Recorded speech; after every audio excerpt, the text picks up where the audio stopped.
예수님께서 세상에 오실 때 목자들이나 동방 박사들보다 먼저 예수님을 영접한 이들이 있었습니다. 오늘 본문에서 언급하고 있는 스가랴라고 하는 제사장, 지금부터 약 2000년 전입니다. 이 스가랴라고 하는 제사장과 그의 아내 엘리사벳, 우리 1장 7절에 보시면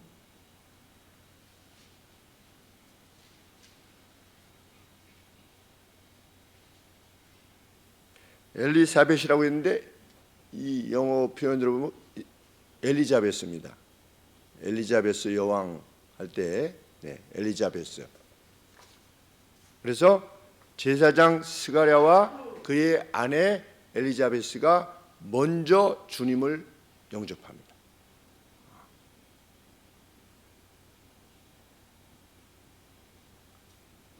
이 스가랴의 아내 엘리사벳이 나중에 자기 자신의 이 아내 그 태의 세례 요한을 잉태한 뒤에 약 6개월 정도 지난 다음에 마리아를 만나게 됩니다. 근데 마리아의 태에 예수님이 잉태되신 상태에서 만나게 되는 것입니다.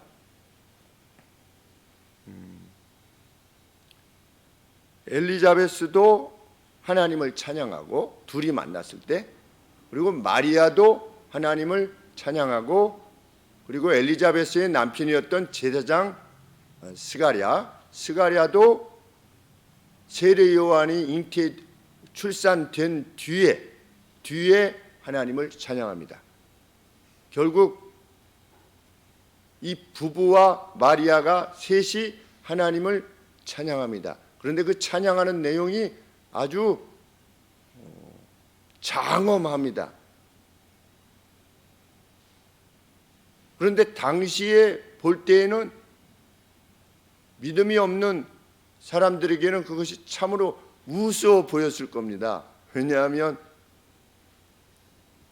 스가랴도 그렇고 마리아도 그렇고 엘리자베스도 그렇고 우리 조상들에게 약속하신 것을 이루었도다. 자기들끼리 모여가지고 세 명이 크시도다 막 이러는 거예요. 세 명이 모여가지고. 그러니 믿음이 없는 사람들 눈에는 그것이 얼마나 우스워 보였겠습니까? 마치 주일날 우리가 예배를 드리면서 우리 주님 다시 오시네, 믿음이 없는 사람 웃기고 있네 이러죠. 뭘 와 오기는, 신이 있으면 뭐 이렇게 하는 것처럼. 근데 전 세계에 단 3사람이 모여가지고 그렇게 찬양을 하는 겁니다. 근데 찬양의 스케일이 보통이 아닌 겁니다. 오늘 68절에 보셔도 찬송하리로다 주 이스라엘의 하나님이여 그 백성을 돌아보사 속량하시며 우리를 위하여 구원의 뿔을 그 종 다윗의 집에 일으키셨다. 아주 그랜드한 것입니다. 아주 장엄하고 크고. 왜? 자기 부인의 배에 잉태된 그 아이, 그리고 친척인 마리아의 태에 잉태된 그 아이가 누군가를 알게 되었기 때문입니다. 누구를 통해서? 천사를 통해서. 그것이 누가가 증언하고자 하는 내용입니다. 스가랴가 왜 이렇게 큰 차원에서 찬양을 하게 되느냐? 이 둘의 존재가 세례 요한과 예수님 오시기 전에 오셨던 세례 요한과 그 이후에 오시는 예수님의 관계되어진 내용이 이미 구약에 예언되어진 내용인데, 그 구약에 예언되어진 방식으로 예수님이 지금 오고 계시다고 하는 것을 인식했기 때문입니다. 구약에서 메시아가 올 것이다, 세상을 구원할 메시아가 오실 것이다 이렇게 했는데, 그 메시아가 오기 전에 먼저 메시아, 왕이신 메시아가 이제 행차하기 전에, 왕이 행차하기 전에 먼저 전령이 가서 왕이 가는 길을 다 준비하도록 되어 있었는데, 그 왕이신 예수님이 오시기 전에 전령으로서의 어떤 인물이 올 거라고 광야에서 빈들에서 외치는 그 누가 올 것이라고 구약에 예언되어져 왔는데, 천사가 와서 무엇을 알리는 겁니까? 내 아내의 태에 지금 메시아에 앞선 그 전령이 잉태되었다라고 하는 것을 가르쳐 줬기 때문입니다. 그래서 스가랴는, 특별히 스가랴는 지금 메시아의 도래가 왔구나, 지금 왔구나. 그런데 다름 아닌 내 아내의 배에서 그 메시아를 앞서가서 전령으로서 행할 그가 잉태하게 되었구나 라고 하는 것을 확인하게 되었을 때 그 기쁨으로 노래하는 겁니다. 어떤 기쁨입니까? 이야, 내가 그동안에 내 아내가 불임이래 가지고서 이 나이 들어 늙도록 이렇게 아기를 낳지 못했었는데, 야, 이렇게 아기를 주셨구나. 이게 아니고 사가랴가 이 찬송하는 내용은 아기를 주셨다가 아닙니다. 이 내용을 보면 아들을 인해서 찬양하는 게 아니라 지금 아들 뒤에 오실 메시아를 찬양하고 있는 겁니다. 그래서 69절에 뭐라고 말씀하시는가?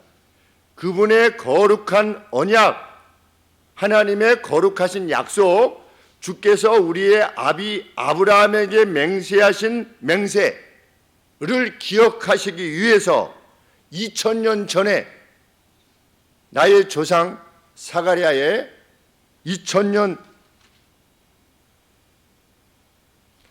전에 조상이었던 아브라함에게 약속하신 바를 지금 이루고 계시는구나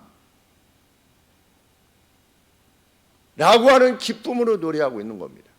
하나님은 약속을 반드시 지키시는 분이시구나. 아브라함에게도 약속하셨고 그 뒤로 구약 선지자들에게 그토록 예언하시고 말씀하시고 그 메시아가 어떤 존재가 될 것을 말씀하셨는데, 그것이 지금 성취되고 있구나 라고 하는 기쁨으로 노래하고 있는 것입니다. 68절에 찬송하리로다 주 이스라엘의 하나님이여, 그 백성을 돌아보사 속량하시며 우리를 위하여 구원의 뿔을 그 종 다윗의 집에 일으키셨으니. 왜? 하나님께서 다윗에게도 약속하셨기 때문입니다. 아브라함에게 약속하신 뒤에 약 1000년 뒤에 다윗에게 너의 후손이 나올 건데 내가 그의 보좌를 영원토록 할 것이다. 그의 킹덤은, 그의 왕국은 영원해질 것이다 라고 다윗에게 말씀하셨기 때문입니다. 다윗가의 메시아가 올 거라고 말씀하셨기 때문입니다. 그래서 다윗의 집에 일으키셨으니 이것은 주께서 예로부터 오래전부터 거룩한 선지자들의 입으로 말씀하신 바와 같이, 그 맹세와 같이 지금 이루신 것입니다 라고 이렇게 찬양하는 겁니다. 역사를 관장하시는 분이 계시구나, 계획하시고 이루고 가시는 분이 계시구나, 이 찬양을 하게 되는 것입니다. 우리는 성탄을 맞이할 때 이들이 맞았던 성탄으로 맞아야지 제대로 성탄을 맞는 거 아니겠습니까? 스가랴와 마리아와 엘리자베스, 요 세 사람이 처음 성탄과 관계되어져서 찬양했던 그 찬양의 기쁨으로, 그 이후로 우리가 성탄을 맞아야지 제대로 성탄을 맞이하는 것이죠. 이들이 성탄을 그토록 기뻐했던 이유는 뭐냐? 그것이 오래전 2000년 전부터, 더 앞서서는 언제입니까? 아담과 하와 때부터 약속했던 여인의 후손, 남자의 후손이 아니라 여인의 후손, 육신을 입고 오실 그 여인의 후손이 뱀, 너 마귀의 머리를 상하게 할 날이 반드시 도래할 것이다 라고 약속하셨던 그 약속이 성취되었다라고 하는 사실, 그것으로 지금 이 셋이 기뻐하고 있는데, 오늘도 우리가 성탄을 맞이할 때 우리 기쁨의 이유가 무엇이냐? 성탄이 될 때 구약을 쭉 살피는 겁니다. 어떤 약속이 이루어졌는가? 오만한 자의 두 가지 특징, 이렇게 하지 않는 겁니다. 그래서 고통을 이기는 5가지 방법, 제가 그렇게 설교한 적이 아마 한 번도 없을 거예요. 설교 제목을 들 때 성경은 하나님이 누구시냐, 우리 하나님이 누구시냐, 우리의 기쁨의 이유는 뭐냐, 성경이 한마디로 말하려고 하는 것은 무엇이냐, 하나님은 말씀하시고 그것을 반드시 지키신다. 그리고 그 증거들을 여기에다 기록해 놓은 겁니다. 너희가 섬긴 하나님은 바로 이런 하나님이다. 그래서 누가는 주님의 도래가, 성탄이 어떤 차원에서 약속의 성취인가를 증언하기 위해서 아주 공을 들이는 겁니다. 그냥 어느 날 예수님이 오셨다, 그래서 예수님을 믿으면 그냥 천국 가는 거다, 우리의 죄를 위해서 천국 가는 거다, 이렇게 하지 않고 예수님이 그 약속을 따라오신다고 하는 분. 곰이 뭐 먹고 인간이 됐습니까? 곰이 마늘하고 쑥, 네, 마늘하고 쑥. 그 곰이 왜 마늘하고 쑥을 먹었는지 앞선 내용이 없어요. 그냥 곰이, 그런데 성경은 그렇게 기록하고 있지 않는 겁니다. 예수님이 그냥 어느 날 오셨다 이렇게 하지 않고, 예수님이 오시기 전에 이러이러이러한 예언들이 있었다. 그런데 그 예언 그대로 예수님이 오셨다 라고 하는 것을 밝힘으로, 우리가 그냥 살아가는 것이 아니라 그 하나님의 섭리 가운데 그 하나님의 손길을 입어서 그 하나님의 뜻대로 이루어 가시는 이 역사 속에서 우리가 살아가고 있는 것이다 라고 하는 사실을 보여주는 겁니다. 그것을 증언하기 위해서 아주 공을 들인 겁니다. 누가? 성경의 기록자들이 성령의 감동을 받아서. 만일 그렇지 않으면 셀린 디온이 그 병에 걸려서 그토록 아름다운 목소리를 발하고 세계적으로 인기를 끌고 이랬던 셀린 디온이 치명적인 병에 걸려서 몸이 점점 굳어져가는 병에 걸렸다고 하는 통보를 받으면 그날로 끝인 겁니다. 소망이, 기쁨이 끝인 것입니다.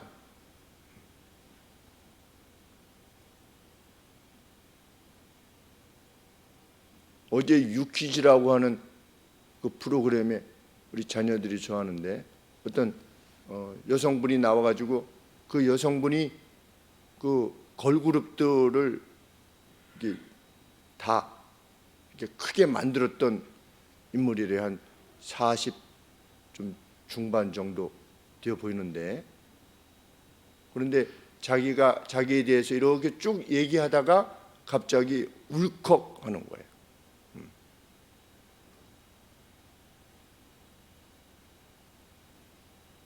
사람들이 자기를 오해할 때, 이럴 때, 자기가 그 어떤 것을 제대로 알아주지 않을 때 울컥하는 거죠.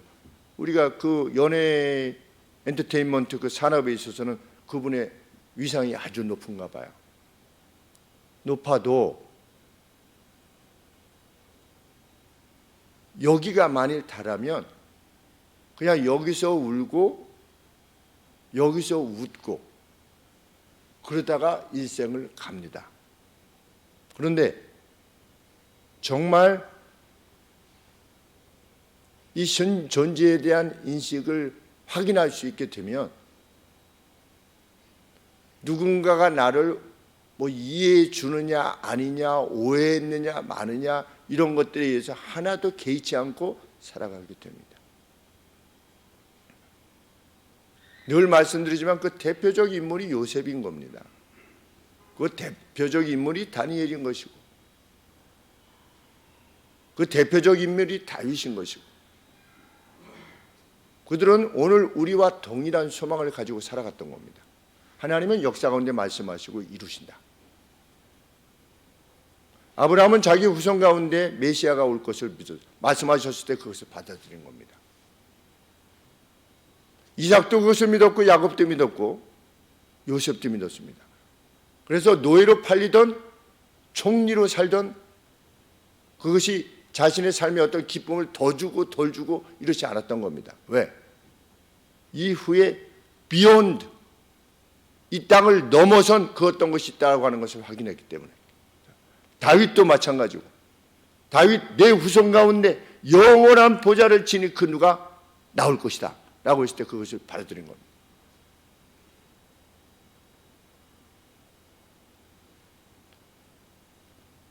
다윗보다 약 600년 뒤에, 한 400년 뒤에 다니엘 역시 그의 기록, 계시의 내용을 보면 많은 사람을 의로운 길로 이끄는 자, 별과 같이 영원토록. 언제? 이 생애를 넘어서 다니엘 바벨론의 총리가 되든 포로가 되어가든 아무런 문제가 되지 않는 겁니다. 하나님은 오늘 우리에게 무엇을 알리고자 하시는가? 정말 성탄의 기쁨이 뭐냐? 그냥 어떤 존재가 와서 내 죄를 대신 감당하셨다. 그것은 정확한 진리를 한마디로 말하는 것이지, 그 진리에 이르기까지 그것을 자세히 설명하기 위해서 40여 명의 성경의 기자들이 그토록 애썼던 바에 대해서 우리가 관심하고 확인해 나간다면 누구라도 그 확신에 거하게 될 것이다. 이것이 성경 기록자들의 확신이었던 겁니다.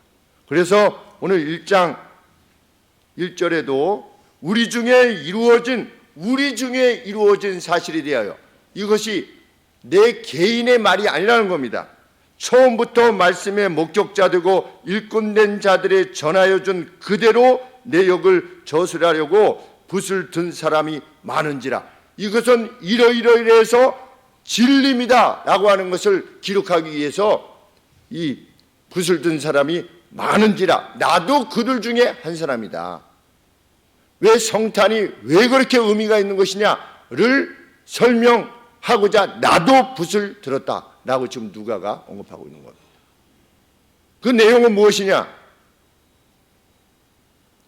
제1차적으로 사가랴가 찬양을 하게 되었는데, 그 찬양의 내용은 뭐냐? 그가 찬양의 성탄을 기뻐했던 이유는 무엇이냐? 구약의 예언의 말씀대로 예언의 말씀을, 그 언약의 말씀을 하나님이 지키셨구나 라고 하는 확증으로 인해서 사가랴가, 마리아가, 엘리자베스가 찬양을 했다는 겁니다.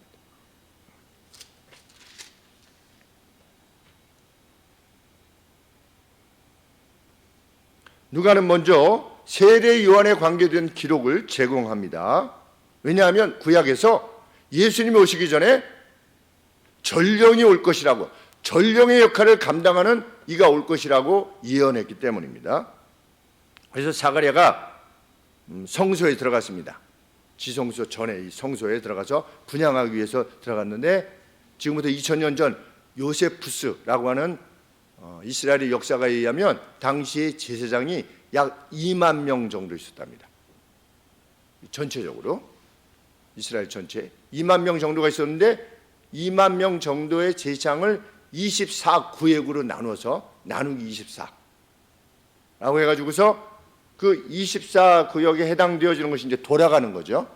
돌아가는데 그 6개월 단위로 이제 들어가서 분향을 하는, 그러니까 24로 나눠가지고서 그 팀의 한 팀이 6개월을 맞는데 그 사람들 가운데, 제사장들 가운데 제비를 뽑아가지고 그 사람이 일주일 동안 이 성소에 들어가서 분향을 하는 겁니다. 하나님 앞에 향을 이렇게 태워드리는데, 제비를 뽑았는데 누가? 사가랴가. 하나님께서 그를 지금 부르신 거죠. 네. 그 기록에 의하면 일생에 한 번 있을까 말까 한 특별한 은혜였다는 겁니다. 제사장으로서도 그 안에 들어가서 이렇게, 왜? 수많은 사람이 있었으니까. 그 향을 드리려고 하는데 제단 우편에 서 있는 가브리엘 천사를 보게 된 겁니다. 누가? 사가랴가. 가브리엘 천사로부터 듣습니다. 무슨 말씀을 듣습니까? 1장 13절에 천사가 일러 가로되 사가랴야 무서워 말라 너의 기도가 들린지라 내 아내 엘리사벳에게 내게 아들을 낳아주리니 그 이름을 요한이라고 해라. 세례 요한이지요. 나중에 요한이라고 하는 뜻이 하나님은 그레이셔스 하시다, 자비하시다 이런 뜻입니다.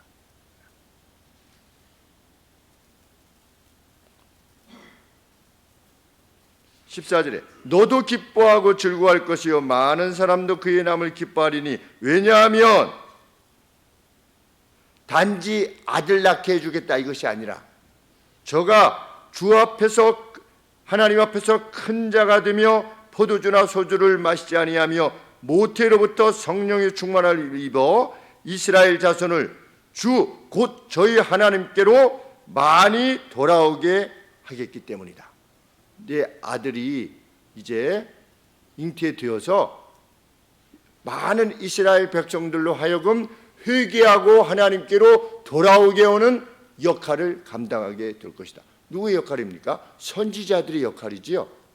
구약의 선지자가 그랬으니까. 그런데 이 요한이라 일컬은 이의 선지자의 역할이 특별한 이유는 그 다음 사명 때문이다. 17절 말씀에 저가 또 구약 선지자였던 구약의 큰 선지자였던 엘리야의 심령과 능력으로 주 앞에 앞서가는 이가 누굽니까? 전령이지요.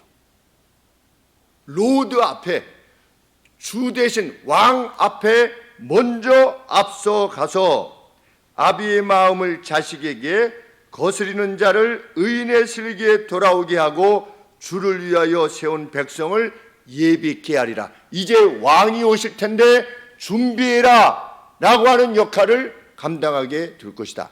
천사로부터 사가랴가 그 말을 들은 겁니다.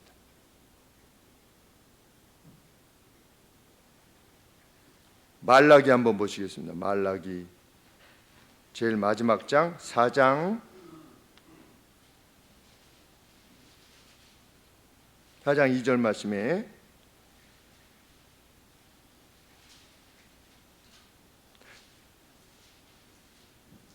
(1331쪽) 구약 성경 제일 마지막에 4장 2절입니다. 내 이름을 경외하는 너희에게는 의로운 해가 떠올라서 치료하는 광선을 발하리니 너희가 나가서 외양간에서 나온 송아지같이 뛰게 될 것이다.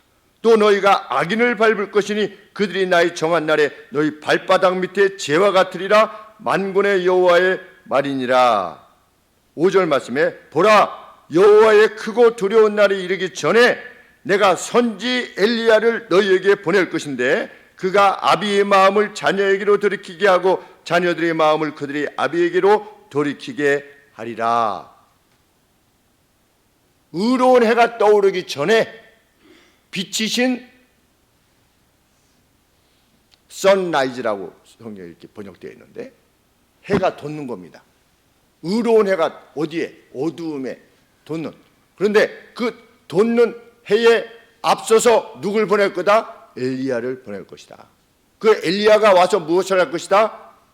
아비의 마음, 그 족장들의 그 신앙의 마음을 백성들에게, 그 백성들의 흐트러졌던 마음을 다시 족장들에게 마음으로 돌리게 될 것이다. 누가? 그 엘리야라고 하는 인물이, 엘리야라고 일컬어지는 인물이. 그런데 지금 사가랴야, 내 아내 엘리자베스의 태에 이제 곧 그가 잉태될 것이다. 이 말씀을 들은 겁니다. 얼마나 놀라웠겠습니까? 사가랴.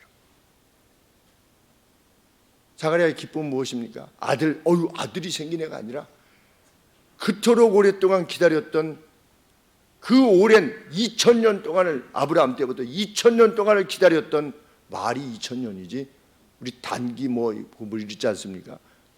2000년 동안 기다렸던 그 메시아의 도래가 지금 코앞에 온 겁니다. 코앞에 왔는데 그분을 준비하기 위한 그 인물이 자기에게서 나오는 거예요. 얼마나 감격스럽고 놀라웠고 또 두렵기도 했겠습니까? 이 기쁨으로 성탄을 맞은 겁니다.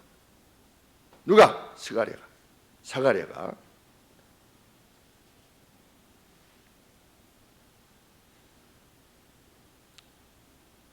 이어서 이제 세례 요한에 대한 잉태에 대한 기록을 남겼죠. 누가가 이렇게 해서. 그리고 이어서 마리아의 잉태에 관계되어진 증언을 누가는 남깁니다. 엘리자베스가 잉태한 지 6개월이 된 시점에 다윗의 자손에게 약혼된 마리아를 찾아갑니다. 마리아가 찾아갑니다. 마리아가.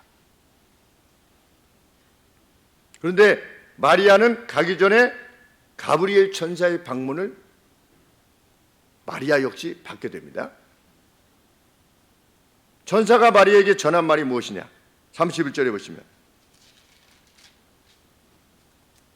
천사가 일러 가로되 마리아여 무서워 말라 내가 하나님께 은혜를 얻었느니라 보라 내가 수태하여 아들을 낳으리니 그 이름을 예수 곧 구원자라 하라. 천사로부터 이 말을 들은 겁니다.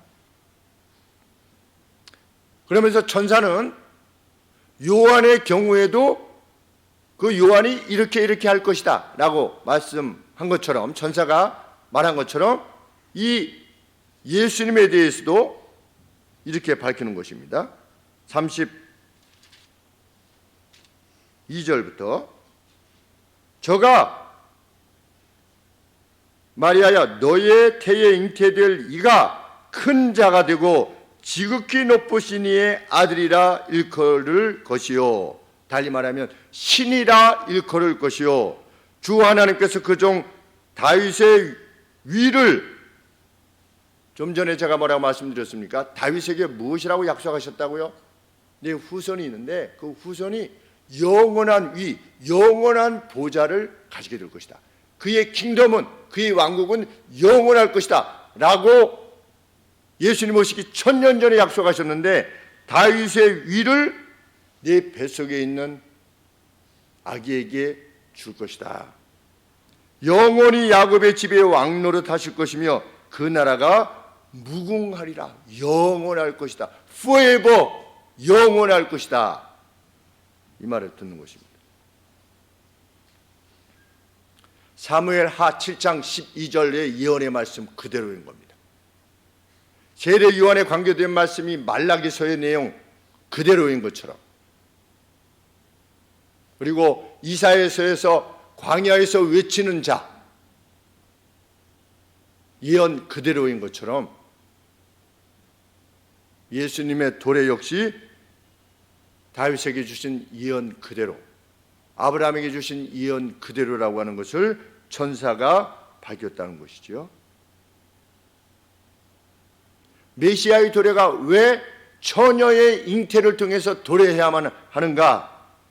이사야서 7장 14절에 보시면, 이사야서 7장 14절에 구약 성경 974쪽, 제가 가진 성경으로는 하나님께서 이스라엘을 여전히 사랑하실 것이라고 말씀하시면서 너희를 괴롭히고 있는 시리아, 너희를 괴롭히고 있는 지금 이스라엘, 북이스라엘, 그 북이스라엘을 내가 끝내겠다.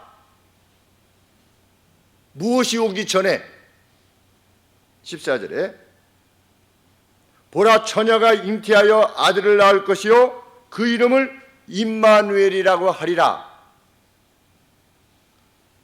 처녀가 잉태하여 아들을 낳기 전까지 어떻게 할 거다?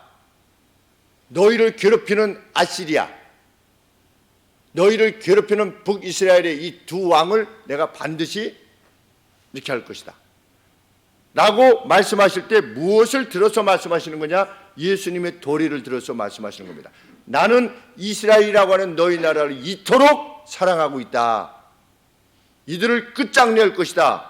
나는 너희를 보존하여서 너희들 가운데 보라, 처녀가 잉태하여 아들을 낳을 것이라고 하는 그 아들이 오게 할 것이며 그의 이름은 임마누엘이 되게 할 것이다. 나는 너희에 대한 애정을 지니고 있다 라고 말씀하실 때 우리는 여기서 힌트를 넣는 겁니다. 어떤 힌트를? 메시아는 처녀로부터 올 것이다. 이렇게 예언이 되어진 것입니다. 그 예언의 성취인 겁니다. 마리아가 왜 처녀여야만 했는가? 처녀에게로부터 메시아가 올 것이라고 약속하셨기 때문에.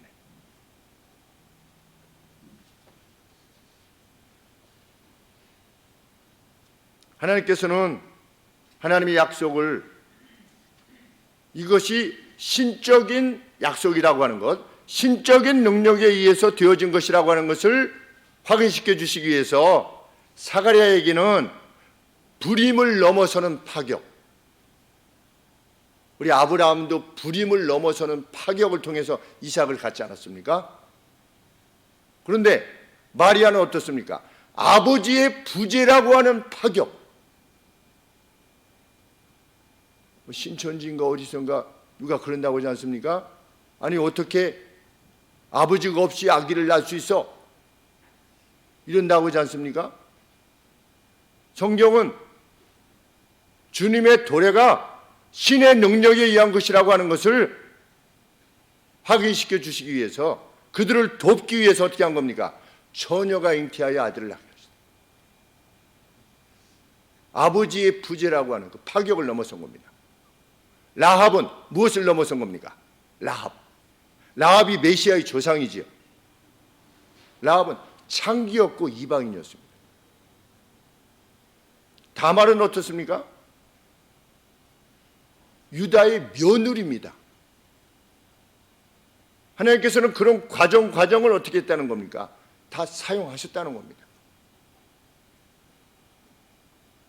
바세바도 메시아의 조상이지요. 다 어떻습니까? 인물들이. 룻은 어떻습니까? 룻도 메시아의 여성이죠. 다 여성들이 어떻습니까? 우리 보통 어떤 왕의 뭐 하면은 백두산에 백두혈통이 돼가지고 무슨 백두산에 났다고 해가지고 거기를 뭐 이렇게 만들지 않습니까? 영험하게 만들어가지고 저기 어디 촌에서 태어났다 이렇게 하지 않고 아주 우리의 왕은 태생부터 다르다. 막 아래에서 막 나오고 그렇지 않습니까? 그런데 우리 성경은 그 구약 때부터 벌써 그 여인의 면면을 보면 우리 인간이 볼 때 뭐 뛰어나고 또 그것이 아니라 그 파격을 다 넘어서 하나님께서 역사하셨다는 겁니다.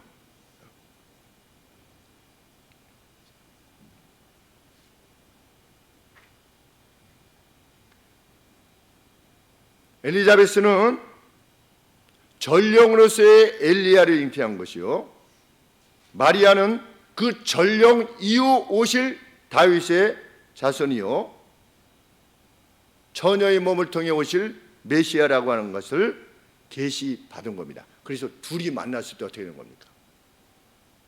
막 찬양하는 겁니다. 다른 사람이 보면 미쳤다고 하겠죠. 뭐 하는 거야? 둘이. 아무도 그 사실에 대해서 관심하지도 않고 이런데 둘이서 막 와 찬양할지어다 막 이러니까 마리아가 또 이어받아가지고 찬송하리로다 막 이러고 있는 겁니다. 그 기쁨이 성탄의 기쁨이라는 겁니다. 우리의 가슴에 그 성탄의 기쁨이 있기를 하나님은 원하시는 겁니다. 매년 뿐만 아니라. 그래서 엘리자베스가 이제 잉태하고 있는데 마리아가 잉태된 상태에서 들어올 때 어떻게 한 겁니까? 자기 태에 있던 아기가 세례 요한의 아기지요. 막 복중에 뛰는 주를 품은 마리아가 들어오니까 여기서 막 복중에서 뛰는 것을 느껴가지고 이 마리아가 내가 이렇게 해서 얘기하기도 전에 벌써 엘리자베스가 찬양하는 겁니다. 어떻게 내 주의 모친이 내게 나오실 수 있습니까? 이렇게. 참 기쁨의 노래가 얼마나 감격스러운 43절입니다. 엘리자베스가 마리아에 대해서 말하는 겁니다. 내 주의 모친이 내게 나오니 이 어찌 된 일인고. 그 마이클 카드라고 하는 미국에서 유명한 CCM 가수가 있는데 한 20여 년 전에 가서 이렇게 그 CD를 듣게 되었는데 How can it be? 이렇게 어떻게 이런 일이 있을 수 있는가요? 이렇게 How can it be? 어떻게 나같이 비천한 마리아의 이렇게 비천한 내게 나의 태가 어떻게 그 오랜 세월 동안 하나님께서 약속하신 그 메시아 그 아들을 품을 수 있습니까? 참 그런 찬송을 하는데 참 감격스러웠습니다. How can it be? How can it be? 이렇게 하는데 지금 엘리자베스는 내 주의 모친이 내게 나오니 똑같은 이렇게 How has it happened? 어떻게 이런 일이 happened 일어날 수가 있는가? 이 감격스러워서 찬양하고 있는 겁니다. 그것이 성탄의 기쁨이다.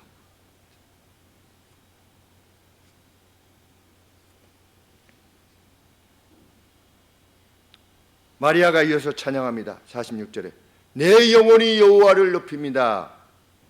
지금 높이게 생겼습니까? 천연대 아기가 생기는 거예요. 그래서 나중에 요셉이 어떻게 했습니까? 잉태했다는 것을 듣고 의인인지라 조용히 이렇게 조용히 약혼을 파혼하려고 이렇게 할 정도였는데 마리아가 우리는 뭐 그 스토리를 다 아니까 마리아가 찬양했구나 이렇게 하지만 지금 결혼도 안 했는데 이 아기가 생기는 겁니다. 그러면 실질적인 문제가 그러면 저는 마리아가 이렇게 말할 수도 있지 않겠습니까? 아니 그러면 저는 지금 아니 메시아가 오시는 건 좋은데 그건 기쁘고 감사한데 저는 그러면 지금 결혼 안 했는데 그 아기가 생겨가지고 저 요셉이 그 요셉가가 주변 사람들이 이렇게 하면 어떻게 합니까? 한마디도 없지 않습니다. 그만큼 신적인 계시임을 인식한 겁니다. 마리아가 이걸 통해서 가브리엘을 통해서 주의 뜻이 내게 이루어지기를 원하나이다. 이게 마리아가 의인이었던 거죠.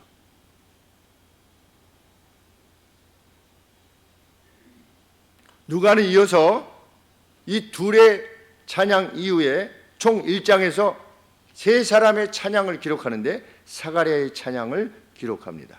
69절 말씀에 우리를 위하여 구원의 뿔을 그 종 다윗의 집에 일으키셨으니 이것은 주께서 예로부터 거룩한 신자의 입으로 계속해서 예언해 오신 것 같이 우리 원수에게서와 우리를 미워하는 모든 자의 손에서 구원하시는 구원이라. 무엇하게 하기 위해서 우리 조상을 긍휼히 여기시며 아브라함 때부터죠. 그 거룩한 언약을 기억하셨으니 곧 우리 조상 아브라함에게 맹세하신 맹세라. 우리로 원수의 손에서 건지심을 입고 종일토록 종신토록 주의 앞에서 성결과 의로 두려움 없이 섬기게 하기 위해서 보내신 메시아입니다 라고 지금 찬양하고 있는 겁니다.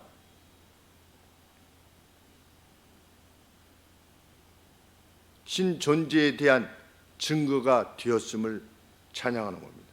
그러면 71절에서 우리 원수에게서와 우리를 미워하는 모든 자의 손으로부터 구원하시는 구원이라 그랬는데 우리 원수와 우리를 미워하는 자, 모든 자가 누구겠습니까?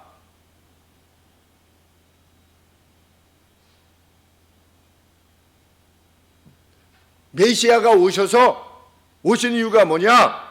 우리들의 원수들로부터 우리를 미워하는 모든 자들의 손에서 우리를 구원하시기 위해서 오신 것인데, 그러면 우리 원수와 우리를 미워하는 모든 자는 누구를 말하는 것입니까?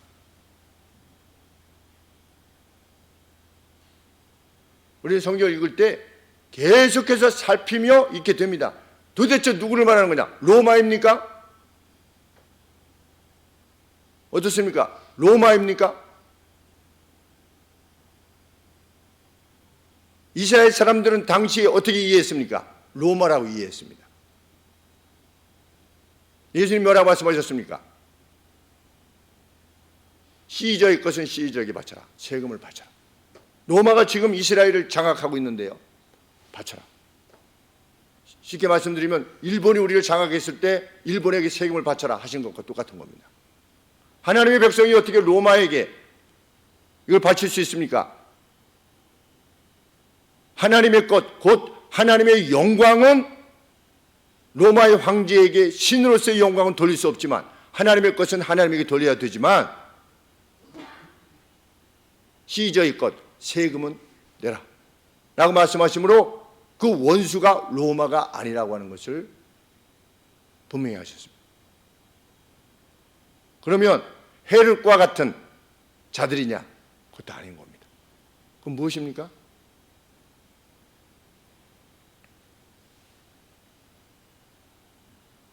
고린도전서 15장 25절 보시겠습니다.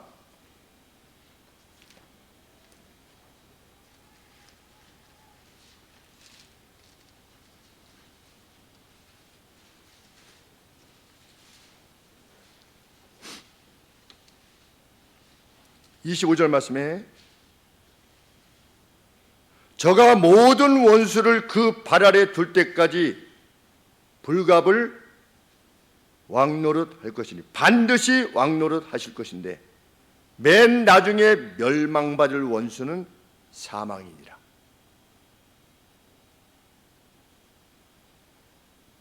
저가 모든 원수들을 그 발 아래 둘 때까지. 로마입니까? 아니지요.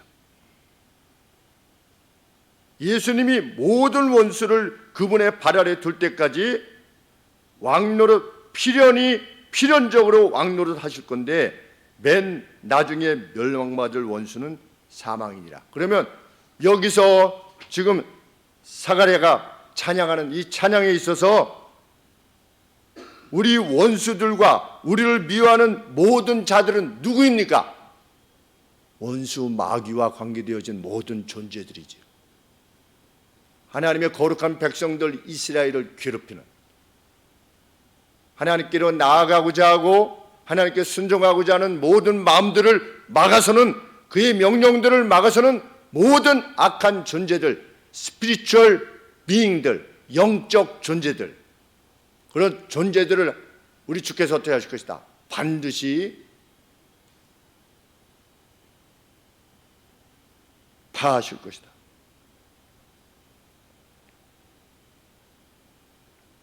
원수의 손에서 구원하시는 구원이라, 마귀의 손으로부터 구원하시는 구원이라. 성탄이 왜 왔느냐? 마귀로부터, 마귀의 권세, 최종적인 마귀가 가지는 최대의 무기는 무엇입니까? 율법이지요. 너 이거 안 지켰잖아, 너 벌 받아야 되잖아. 그런데 율법을 우리 주께서 대신 감당하심으로, 율법의 요구를 완성하심으로, 대신 죽어주심으로 우리를 원수의 손으로부터 구원해내신 거죠. 그 일을 위하여 오실 이가 마리아의 태에 잉태되었다. 지금 사가랴가 찬양하는 겁니다. 사가랴의 찬양을 보면 자기 아들 주셨네에 대한 것은 하나도 없습니다. 다 누구에 관한 겁니까? 세례 요한이 잉태된 이후에, 출생한 이후에 오실 그 메시아를 높이고 있는 것입니다. 성탄의 기쁨은 이것입니다. 역사상 하나님의 약속이 성취되었다.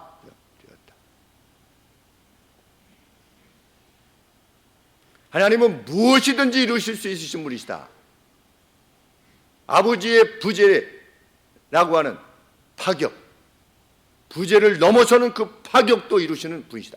그래서 제가 허리 아플 때 허리가 이렇게 골절돼 있어서 하나가 있어서 제가 기도하는데, 하나님, 병원에서 이 뼈는 다시 안 붙는다고 합니다.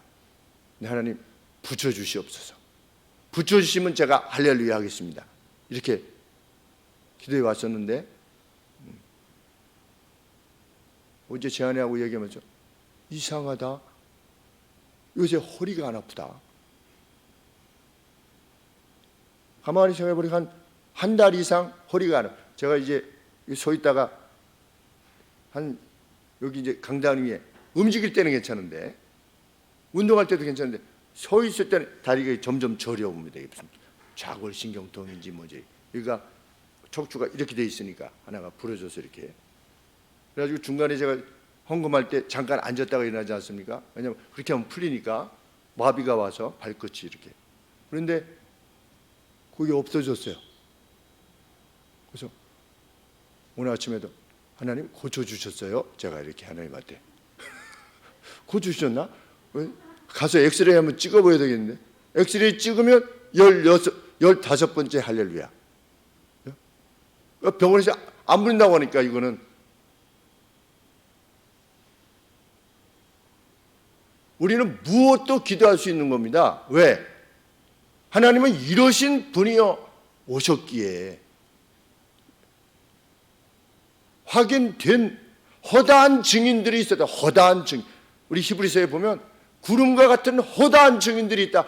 하나님의 약속은 반드시 이루어진다고 하는 것이 이미 테스트가 다 되었다. 여호와의 말씀은 정미하니 금보다 더 사모할 것이요, 얼마나 귀하면 그 가치가 높으면 정금보다 더 사모한다. 왜? 그 말씀을 따라 살면 반드시 하나님이 약속을 이루시는 분이시니까. 그냥 예수님이 이렇게 약속대로 오셨다고 하는 것은 그것 자체로만 끝나는 게 아니라 그 하나님이 우리를 돌보고 계시는 겁니다. 우리 각각을 돌보고 계시고 하늘 소망교회를 돌보고 계시고 우리가 살아가는 이 사회를 지키고 계시는 겁니다. 그 확신이 있으면 앞서서 언급해드렸듯이 누가 나를 뭐 오해하고 뭐 하든지 왈칵 눈물 안 해도 됩니다. 우리는 가끔 왈칵 눈물을 하는데 어떤 눈물을 흘립니까? 그래도 내가 천국을 소망하는 사람 맞구나 라고 하는 어떤 감격이 올 때 그냥 확 눈물이 나죠. 어떤 결정을 내리고 이렇게 할 때 그래, 그래도 내가 그 소망을 지닌 사람 분명하구나, 이럴 때 왈칵 눈물이 나지 않습니까?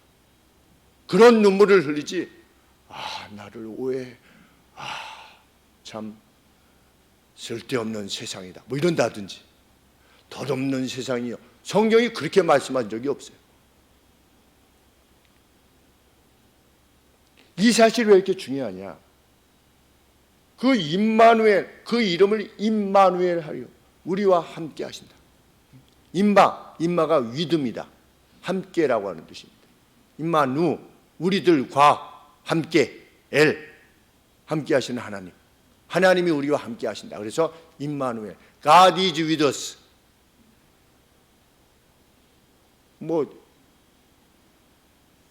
그것에 대해서 예수님 말씀하셨습니다. 내가 너희에게 평안을 주느라. 세상이 주는 것과 같지 아니하다. 그러면 평안의 근본적인 이유가 무엇입니까? 역사를 주관하는 손이 있다. 그 손은 강력한 손이다. 세상을 악인들을 물로 다 멸하실 수 있으신, 세상을 다시 만드실 수 있으신 그 능력을 지니신 분이시다 라고 하는 것을 입증하신 겁니다. 이 성경에. 이후에 누가의 기록을 보면 찬양의 내용 그대로 세례 요한은 주의 길을 준비하기 위해서 갔습니다.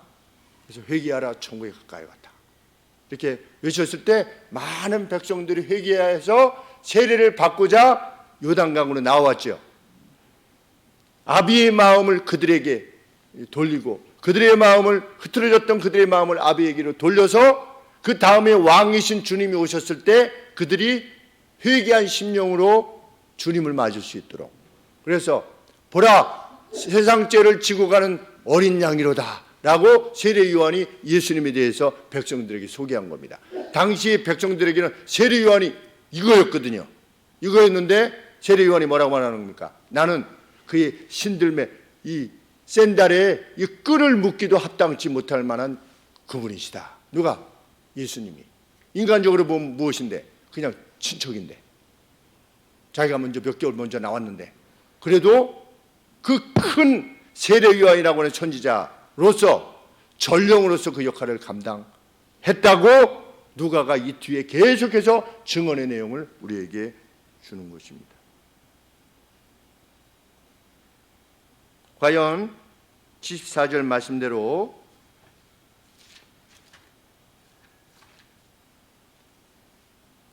우리로 원수의 손에서 건지심을 입고 종신토록 주의 앞에서 성결과 의로 두려움이 없이 섬기게 하리라 하셨도다. 우리는 성결과 의로움으로, 예수님께서 덧입혀 주신 성결과 의로움으로 하나님을 섬길 때 그 잡신들을 섬기는, 우상들을 섬기는 이들과 달리 두려움 없이 하나님을 섬기고 있지요.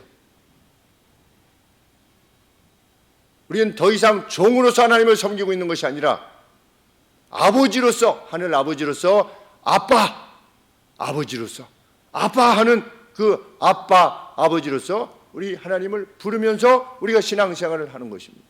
얼마나 기쁘고 감사한지 알 수 없는 것이죠. 또 이루실 것이라고 하는 그 기쁨으로 이 성탄을 맞는 우리가 되기를 원합니다. 앞으로의 약속들이 있지요.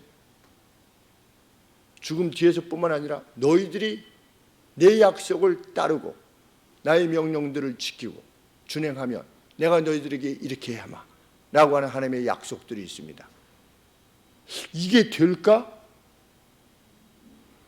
그것을 따지지 않고 우리는 하나님 앞에 나아가는 겁니다. 왜? 아버지의 부재를 넘어서는 그 파격으로 하나님은 얼마든지 일하실 수 있으신 분이시고, 홍해를 가르시고 18만 5천을 송장으로 만드시고 하늘의 창을 여실 수 있으신 하나님, 우리는 그것을 믿습니다. 그런 기쁨과 평안이 참 저희들의 것으로서 일생 누리게 되어지기를 늘 소원합니다. 기도하겠습니다.